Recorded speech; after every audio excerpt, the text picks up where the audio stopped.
Give it up for the man of the hour, Lou Otero.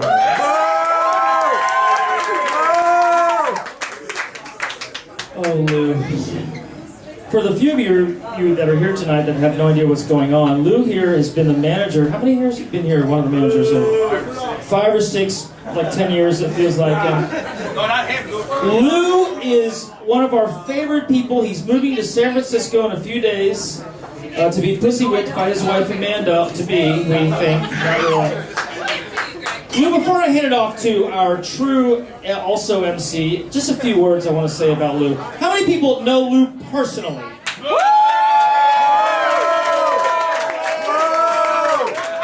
Fucking Republican! Put your seatbelt on, faggot. You're gonna get it tonight. And I can say that.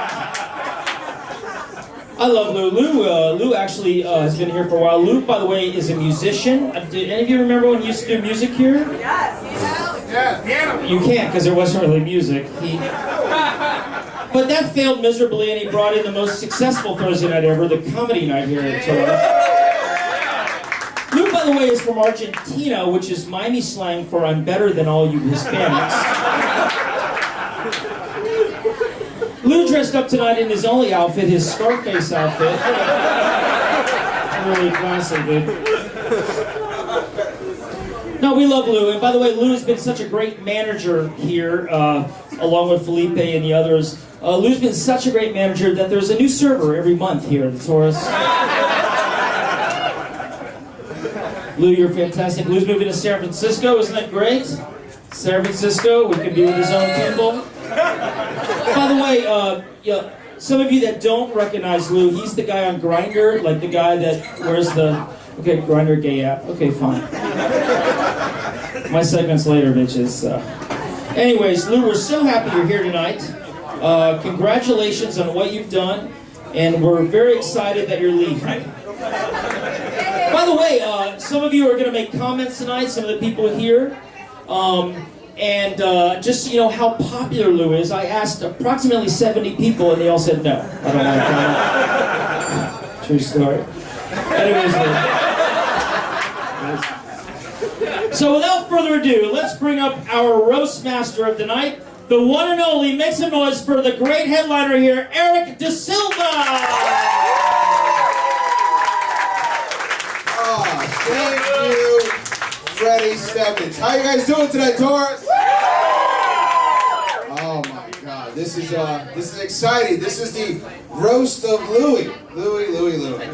You know, the last time we had a roast here, we had a golden throne full of dicks for Freddy, and now we just have a plain old brown chair for Lou, which is how people are going to describe you in California. It's a plain old brown chair. That's what you are. Nothing interesting at all as a person. But before we get to Lou, let's talk about our wonderful days here. These are all the comics, or some of the comics you're going to be seeing tonight, guys. I know some of you guys may recognize them, some of you don't. So I'm here to let you know a little bit about these people here so you can kind of feel more emotionally connected when we make them cry.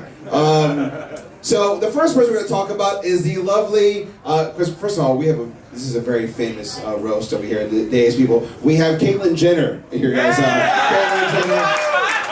Wait, I'm sorry, it's Mary Smith. I'm sorry, that's Mary Smith. I get confused because the face is ugly.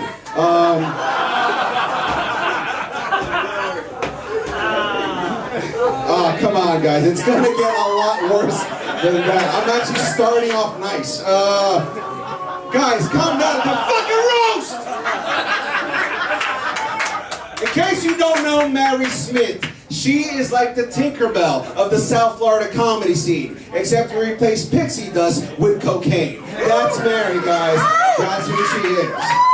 If you've never heard Mary said, her materials talks about her being Irish, being from New Jersey, and being neglected by her family, which means 2/3 of her act is convincing you her pussy isn't worth it. It's really sad though. It's really sad because Mary is a recent divorcee. Mary is a recent divorcee, and it's really sad. She got a divorce because her husband didn't believe in her comedy dreams, and Mary doesn't believe in writing new jokes. Those are things that are connected. Maybe that's why they got divorced. I don't know. Guys, speaking of never writing new jokes, John Gregory is here. Give it a wave your hand, John. Let me out and see it. John Gregory. Oh, man.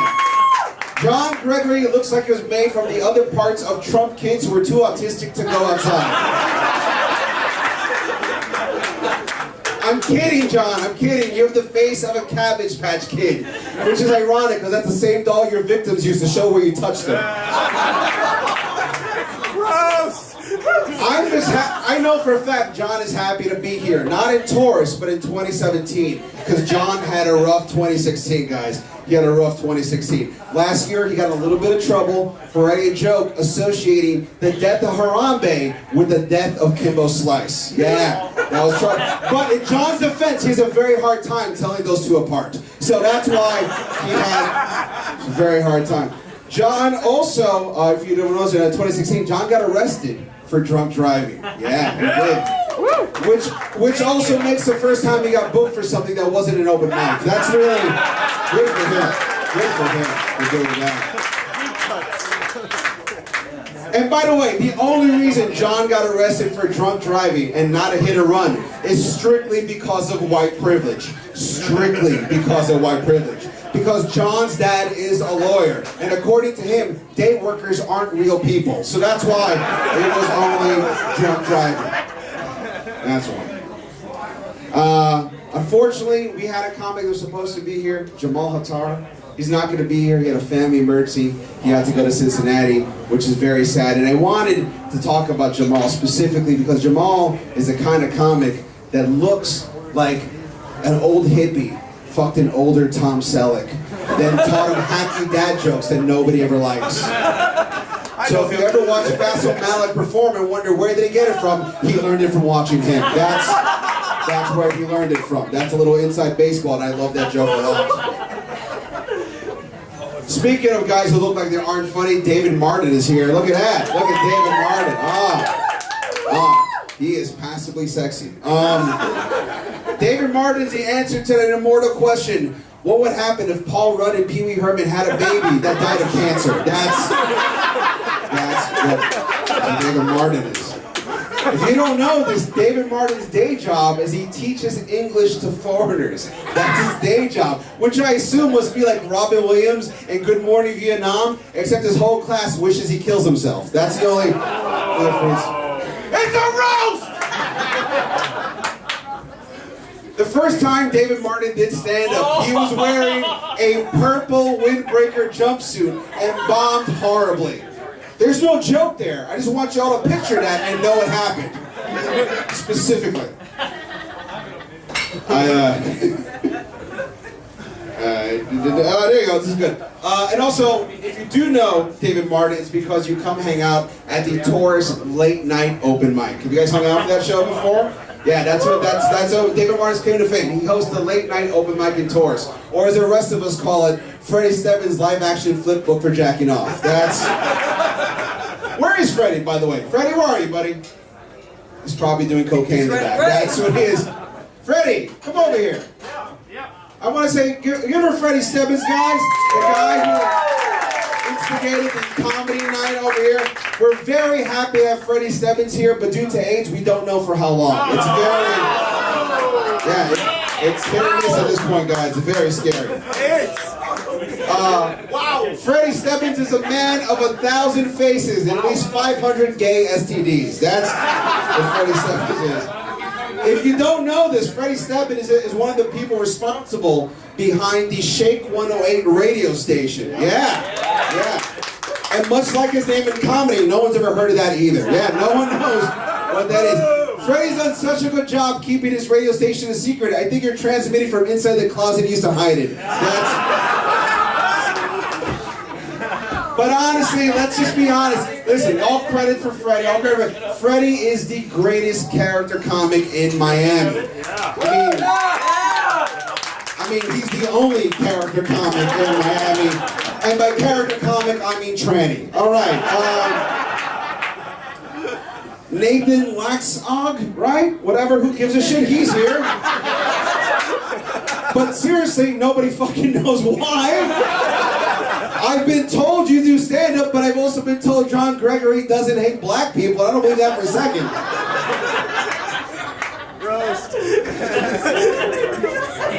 I mean, seriously, dude. I went on your Facebook page, and it said your occupation... Your occupation was a postdoctoral researcher for applied marine physics. And who the fuck cares? Why are you here?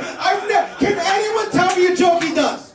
Nobody. Nobody knows what the fuck you do. When he comes up here and he starts bombing, because he will, we'll just throw water at you so you feel at home. God damn it. It's like this whole dais got together and said, how can we make us look funnier? I know, let's get Nathan, because he makes us look better in comparison. We're like a comedy of the friend. Which doesn't make sense, because we already booked Dan Weiss on the show. So, can we show Dan Weiss, Joe? Dan Weiss isn't here yet, but he's coming. I want to show you Dan Weiss. It's coming in a second. Give it a second. Thank you for being prepared, Joe. You're a rather professional. No, that's Lou. That's Lou. That's not Dan. There you go. That's Dan Weiss. Now, if you've never seen Dan perform, consider yourself lucky. I'm going to tell you a little bit about Dan. Dan Weiss is the Barron Trump of the South Florida comedy scene. They're both very short. They both look autistic. And they both look like they were breastfed until they were 8. That's... Dan Weiss is so Jewy looking, every time John Gregory sees him, it reminds him to clean his oven. Oh! It's a fucking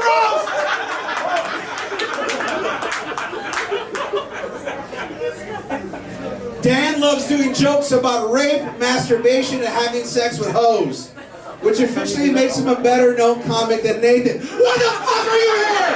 Why? For a goddamn reason! I don't think we're gonna do that. I think we're gonna. Sorry. The only thing. I get angry. That's how we do it. Fucking Nathan. Look, I'm not saying anybody believes Dan Weiss has done all those horrible things he talks about on stage, but we do suspect he's done it to his mom. That is a clear...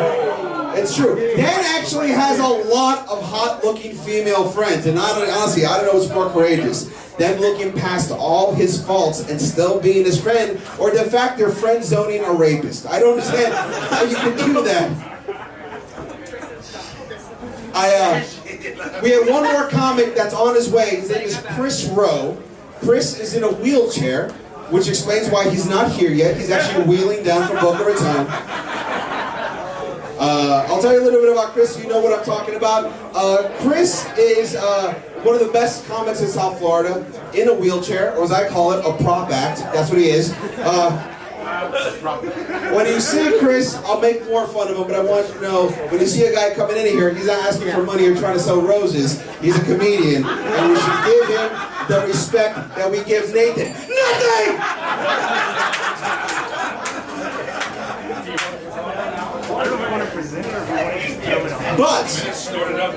But, listen, I'm not here to make fun of these shitbags over here. I'm here to talk about the man that success and fame crippled a long time ago.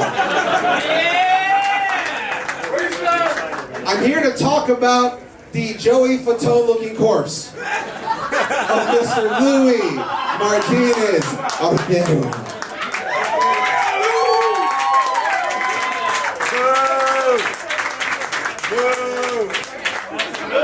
Now guys, let's just be honest. The whole reason we're doing this roast today is because of Louis.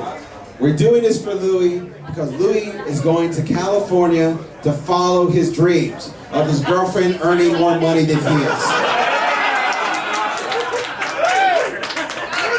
Look, I'm not saying that Louis never gonna make it. What I'm saying is, Louis' chances of success is a lot like his hairline.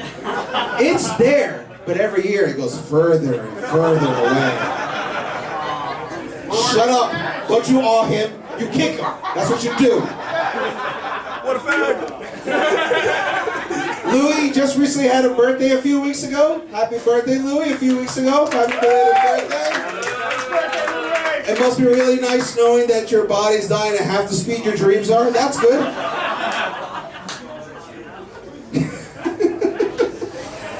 I'm really tempted. I got too much stuff for you over here. And listen, we probably shouldn't talk about this, but I've heard rumors that Louis is one of those special select people that voted for Trump. Listen, wait, shut up, listen. I'm not saying Louis did that because he's a misogynist, racist, xenophobe who thinks his place in the world is better than everyone else. That's John Gregory. What I'm saying is the reason why Louis voted for Trump, possibly, it makes sense. He likes to believe that if you have some sort of background in television and you push away all reality and only focus on yourself, you can make something at 70. So good for you, Louis. You have a lifeline. You have a lifeline, Louis. Now listen, I know a lot of people here are scared of what's going to happen when Louis goes to California. A lot of people have been asking me questions. So I'm going to answer the 6 most popular questions they've asked me about Louis, okay? Now, before I get to this, by the way, Louis, we have a special treat for you. We have your ex-girlfriend, Christy, here. Christy? Oh, wait a second. Oh, she's fucking one of your friends. I'm sorry, she's not here. She's fucking one of your friends. I'm so sorry. She's getting back.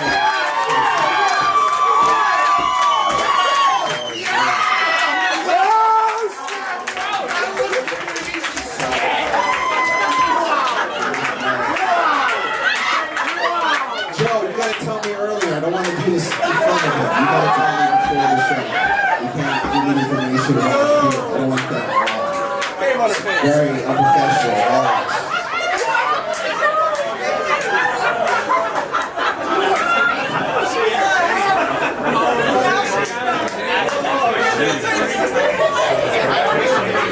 Hey Lou, by the way, I just want to ask you a quick question. How does it feel to leave Miami as an 8 and to go to California to become a 6-figure income earner that your girlfriend makes every month? How does that make you feel? Okay? All right, good. All right. So here's the 6 questions. Here's the 6 questions people have been asking for. Where is Louis gonna move to? He's moving to the world of big brains and Silicon Valley, which makes sense because he's leaving the world of small brains and silicone tits. So good for you, sir. You're making it happen. Who is gonna take over when Louis is gone? Now, Lou, what's the name of the lovely girl who's taking over after you're gone? Vicky. Vicky, give it up for Vicky, guys. There she is right there. And let me tell you something, guys. Vicky is great. She's funny. She likes drinking. Lou and her have the same tit size. It's like you never left. It's really good.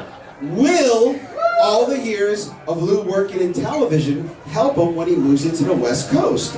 No, it won't. Because when he was in Miami, he worked at a whiskey bar. So obviously, no, it's not going to help him at all. What can Louis do to change his life in the West Coast? I suggest you have a sex change operation.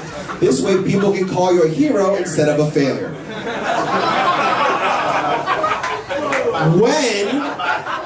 When will Louis kill himself? If we do our job right after this show. So let's get this show started, shall we?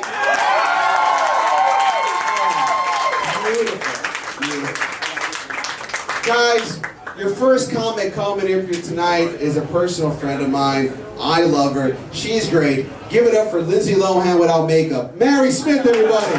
Mary Smith.